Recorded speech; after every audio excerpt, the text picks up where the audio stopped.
Howdy folks, you're on the C8 Speed 252 show. Scroll over to the right, click that subscribe button, and join this awesome community. See guys, you think I was playing? I'm not kidding you. Both of my Corvettes are in a dealership right now. Both needing to get repairs. Ain't that something? Two of my Corvettes at the dealership at the same time. It's crazy. So obviously got the C7 here and the C8 there. What's up guys, welcome back to the channel, welcome back to the episode of C8 Speed 252, and I want to thank each and every one of you for pushing that play button.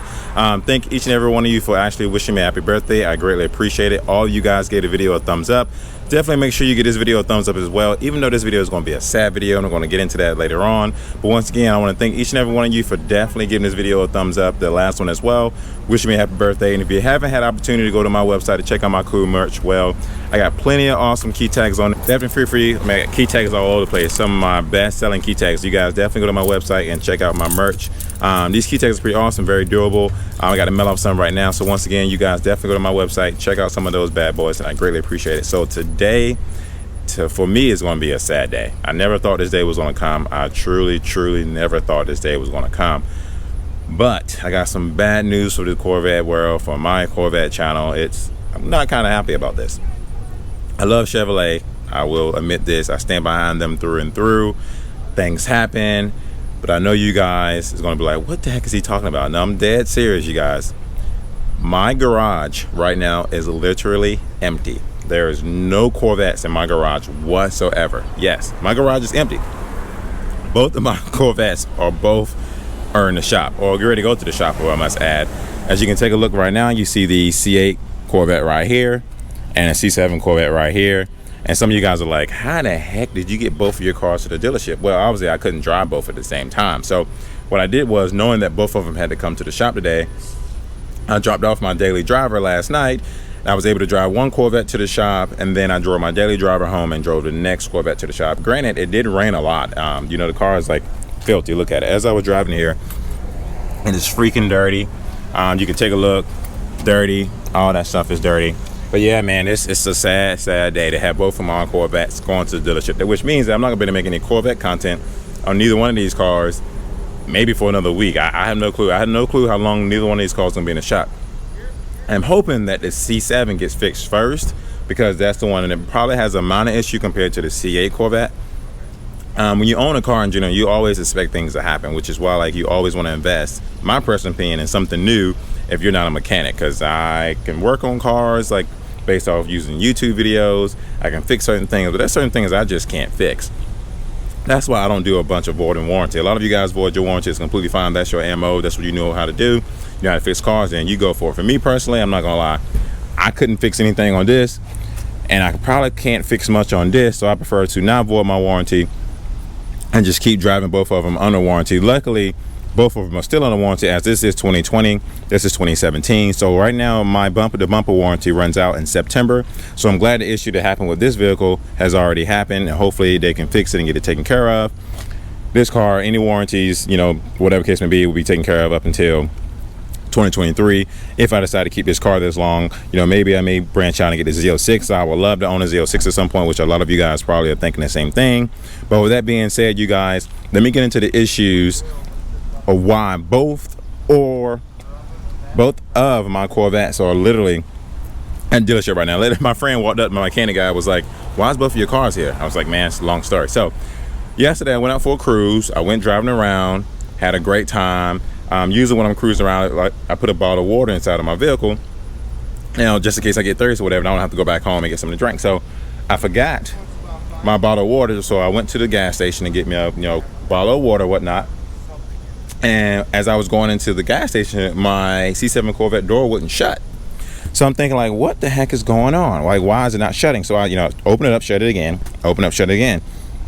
Come to find out, the piece down here is jammed. So take a look.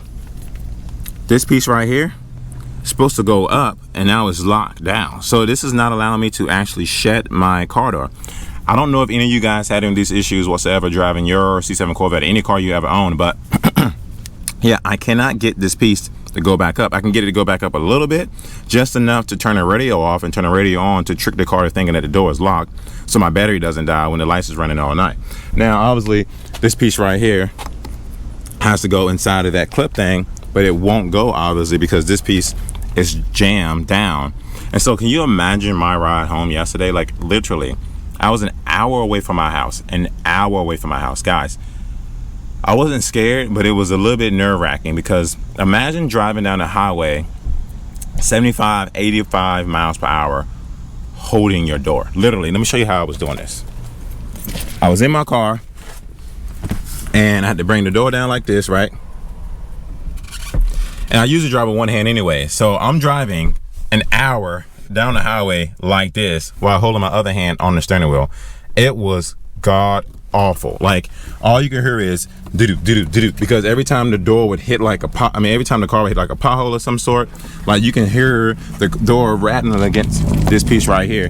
Now, once again, I know some of you guys are gonna probably ask me, did the vertical door, you know, avoid this warranty? I don't know, but the vertical door really doesn't have anything to do with this. This piece is just something that has nothing to do with the vertical door kit whatsoever. So I don't know if I have to take all this off, take these two bolts off, take this whole panel off to figure out what's going on inside here to figure out why this won't lock. I have no clue because once again, I'm not 100% sure. I'm not a mechanic, but I'm hoping that this can get taken care of maybe today. If not today, maybe at some point. I know right now this is hurricane season. We got a hurricane going on. So if they tell me they can't fix it today, I may have to drive it back home. So at least it sits in my garage without having rain coming inside. Because right now I cannot even lock my car door. So and that freaking sucks. But it has nothing to do with the vertical door kit because this is a mechanism that's on its own. The vertical door kit has nothing to do with why it's not shutting, and I'm hoping to get this taken care of definitely sometime soon, if not sooner than later. Regarding this C8 Corvette, I know you guys are like, what is the issues going on with this bad boy?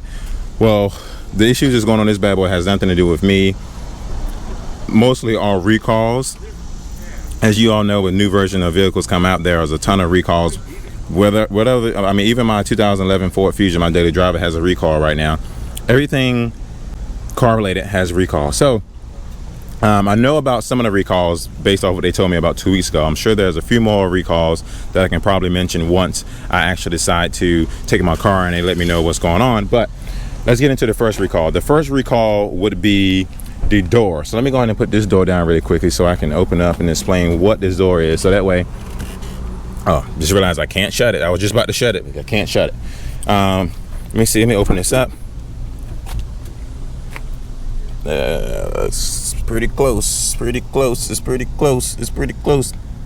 Just passed it. Just missed it, literally. So if you look inside here, there's this little bolt right there. There's a little screw right there. Well, this is one of the recalls that is going on right now inside of the 2020 Corvette. Let me see if I can get a better clearance. This bolt right here that my finger is on, well, some C8 Corvettes before and after my generation, that screw was a little too long, so it was chipping people's doors as they was opening and close it. And that's one recall that a lot of people are having now. It's interesting because my Corvette is VIN number 247. There were C8s that was built before mine and after mine that still have that screw sticking out so far, but mine was shaved off. Now I will admit, you know, I love the engineers. They knew that this was my car as they was building it. We've talked about it, we discussed it. They sent me a few pictures of the car going across the assembly line.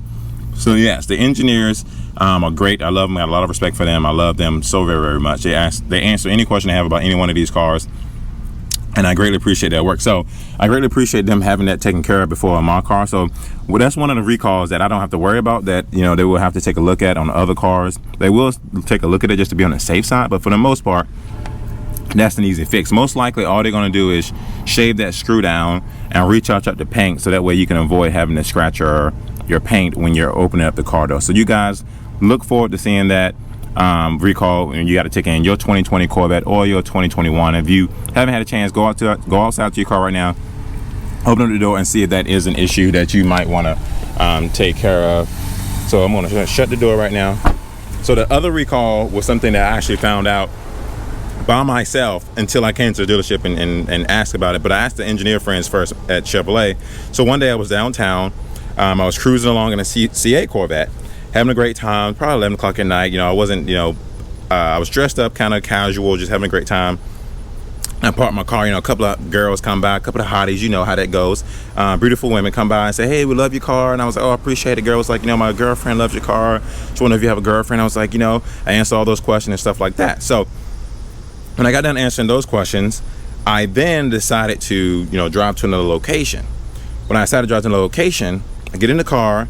What I normally do this, and I do this in every car that I own, right? I put my car in neutral, put on the emergency brakes, and then put it in park. That's what I do. So that way the transmission, the car is not resting on the transmission, it's resting on the emergency brakes. I do that every single time.